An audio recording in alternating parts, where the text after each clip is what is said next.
Hi everyone, it's Brenda from Ride Ohio. Hi, I just wanted to get on just tell you a quick update on my ride from the Tail of the Dragon. I promised you guys I would get back on and just give you an update.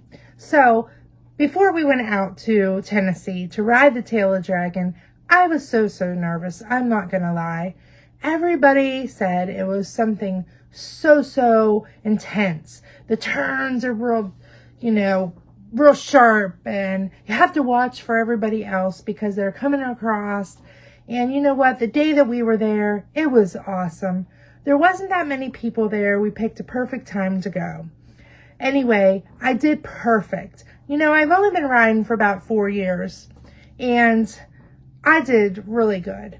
Roger rode in front of me, and I rode behind, and the turns were awesome. I absolutely loved it.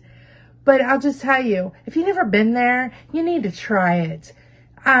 Yes, there is other cars on there, and yes, people do want to go fast. But when we went, it was perfect, hurting any traffic at all.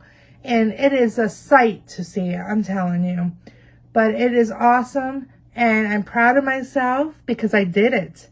I did it. I did the Tail of the Dragon, and it was just great. I can't just get over saying that because it is. It's something to see and do. Even if you just do it once in your lifetime, it is awesome. So I want everybody to go back into our videos. We do have a video of Roger and I riding the Tail of the Dragon. So if you never heard of the Tail of the Dragon or you never done it, there's a video that you could see from us. So I hope you enjoy it as much as we did. And I will get on here to talk a little bit more about it later, or another trip, of course. So remember to like, share, and subscribe and help me out.